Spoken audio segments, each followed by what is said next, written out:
সম্মানিত দর্শক, আসসালামু আলাইকুম। ছাত্র জনতার আন্দোলনে একাই ২৮টি গুলি ছোড়েন ফরিদ। কে এই ফরিদ যে ছাত্র জনতার আন্দোলনে ২৮টি গুলি ছোড়েন? কে এই নৃশংস ব্যক্তি? আমরা একটু জেনে নিই। চট্টগ্রামে বৈষম্য বিরোধী ছাত্র জনতার আন্দোলনে গুলিবর্ষণকারী যুবলীগ কর্মী তহিদুল ইসলাম ওরফে ফরিদকে গ্রেফতার করা হয়েছে। পুলিশ বলছে, ছাত্র জনতার উপর একাই ২৮টি গুলি ছোড়েন তহিদুল। শুক্রবার ২২ নভেম্বর বিকেলে সাতক্ষীরা সদরের কামালনগর এলাকা থেকে ফরিদকে গ্রেপ্তার করে সিএমপির চাওগাঁও থানার পুলিশ। তার বিরুদ্ধে ৫টি হত্যা মামলা সহ ১২টি মামলা রয়েছে। চিন্তা করে দেখেন যে তার বিরুদ্ধে ৫টি হত্যা মামলা সহ ১২টা মামলা রয়েছে। গ্রেপ্তার তহিদ চান্দগাঁও ওয়ার্ডের সাবেক কাউন্সিলর এস রাউল হকের অনুসারী ছিলেন তিনি।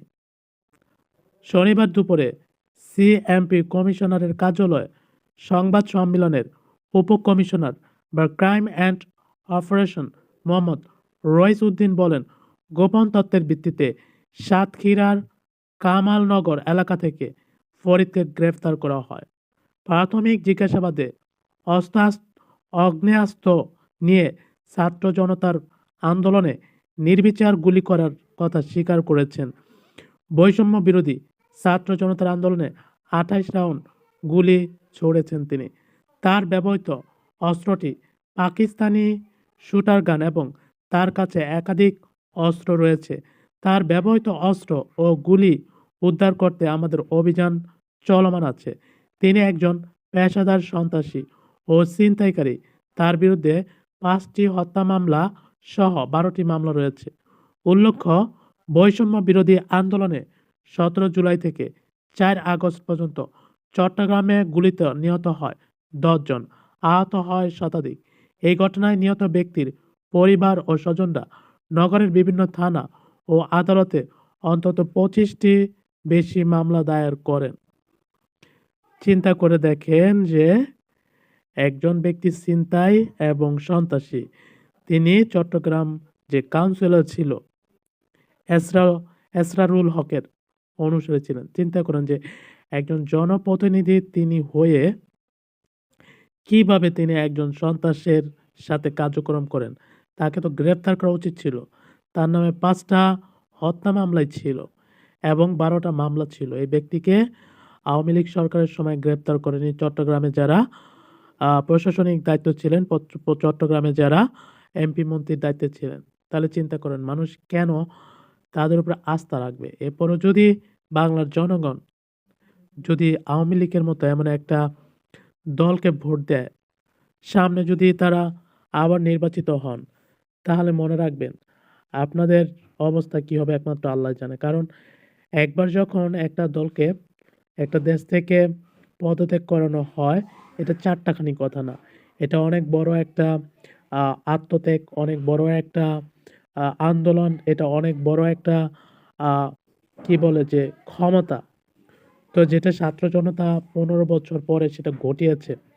এখন এই ঘটনার পরে যদি আবার আওয়ামী লীগ নির্বাচনে আসে, তাদের যদি আপনারা আবার ভোট দেন, তাহলে কিন্তু সেটা লসটা আপনার হবে। কারণ তারা চিন্তা করছে যে বাংলাদেশে শুধু আওয়ামী লীগই তো সবকিছুর মাথা, সবকিছু তারাই তো কন্ট্রোল করতে পারে। কারণ তাদের যদি জনগণ না চাইতো তাহলে তো জনগণ তাদের ভোট দিয়ে আবার নির্বাচিত করতো না।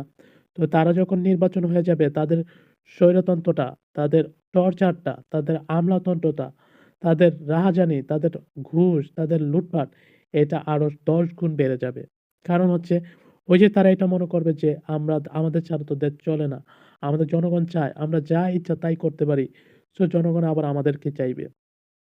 তো কাজেই যদি আমাদের মধ্যে মনুষ্যত্ব থেকে থাকে, আমরা অন্তত হ্যাঁ, আওয়ামী লীগকে আপনি চাইলে দিতেই পারেন। ঠিক আছে? যদি আপনি সুবিধাবাদী হন বা সুবিধা পেতে চান সেটা আপনি করতে পারেন। কিন্তু আপনি যদি আমার মতো সাধারণ জনগণ হন তাহলে সেটাকে না বলুন। কারণ হচ্ছে ১৫ বছর তো ওরা রাজনীতি করলো। দেখি নতুন একটা দল আসুক। তারা কি করে? এই ছাত্র জনতার যে আন্দোলন, এই আন্দোলনের ফলে যে একটা দলকে মানুষ নিচে টেনে নামাতে পারে, সেটা দেখার পরে যদি অন্য দল আইসা যদি আবার একই রকম কাজ করে, সেটা তাদের জন্য দুঃখজনক হবে, দেশের মানুষের জন্য দুঃখজনক হবে এবং এই ছাত্র জনতায় যারা আহত হয়েছে তাদের জন্য দুঃখজনক হবে।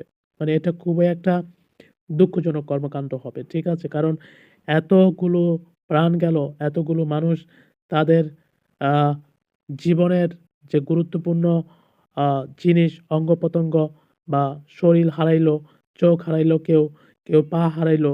ঠিক আছে? হ্যাঁ, কারো ফ্যামিলিরা শেষ হয়ে গেল।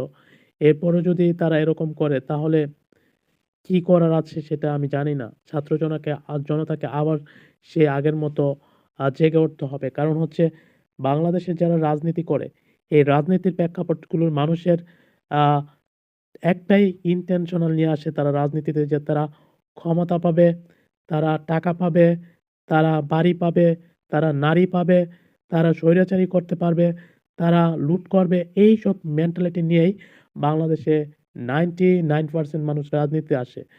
আগে মানুষ জনসেবার জন্য রাজনীতিতে আসতো। কিন্তু বর্তমান মানুষ সেটা করে না। বর্তমান মানুষ আসে শুধু তারা নিজেদের ফায়দার জন্য, ক্ষমতা পাওয়ার জন্য, হ্যাঁ? এবং চাঁদাবাজি, টেন্ডারবাজি এগুলো করার জন্য। কিন্তু আমি আপনার মতো মানুষ সেটা পারবো না এজন্য আমরা রাজনীতিতে আমরা আসতে চাইও না। এবং আমাদের পক্ষে সেটা আসা সম্ভব না। কারণ আমরা করতে পারবো না এটা। তো কাজেই আমি মনে করি যে যারা জনতা আছে, যারা সাধারণ মানুষ আছে, তারা যাকেই ভোট দেন না কেন একটু ভেবে চিন্তে ভোট দিবেন। কারণ সেই আপনার ভোটটার কারণে একটা মানুষ ক্ষমতায় আসবে, একটা আ এমপি মন্ত্রী ক্ষমতায় আসবে। আসার পরে আবার আপনাকেই পরে যেন না কান্দায়। আপনাকেই যেন পরে আফসোস করতে না হয় যে, "না আমি কেন এই সরকারকে ভোটটা দিলাম, এই সরকারকে নির্বাচিত করলাম।" এজন্য যাকে খুশি তাকে দিন, নিজের ভোট নিজে দিন কিন্তু যোগ্য প্রার্থী দেখে দিন। এখন যে জায়গা থেকে আমরা আলোচনায় চলে গেলাম যে আমাদের দেশের সন্ত্রাস এদের পালে কারা? এদের পালে কিন্তু যারা জনগণের নির্বাচনে নির্বাচিত হয়ে এমপি মন্ত্রীরাই কিন্তু নিজেদের সুবিধার জন্য তাদেরকে পালে। তাদেরকে টাকা দিয়ে, তাদেরকে সবকিছু দিয়ে, তাদেরকে পাওয়ার দিয়ে, সবকিছু দিয়ে তারাই কিন্তু আ তাদেরকে মানে ছায়ার মতো রাখে। ঠিক আছে? তো এই যে চিন্তা করেন যে তার বিরুদ্ধে যে ৫ টা মামলা হয়েছে, এটা কি আওয়ামী লীগ সরকারের সময় হয় নাই? হইছে। কিন্তু তারা তো তার কোনো ব্যবস্থা নেয় নাই। তার মানে কি বুঝতে পারলেন? যে প্রত্যেকটা রাজনৈতিক দলই তারা সন্ত্রাস কর্মকাণ্ডের সাথে জড়িত থাকে এবং তারা সন্ত্রাসগুলোকে টাকা দিয়ে ক্ষমতা রাখার জন্য, মানুষকে ভয়ভীতি করার জন্য পালে। ঠিক আছে?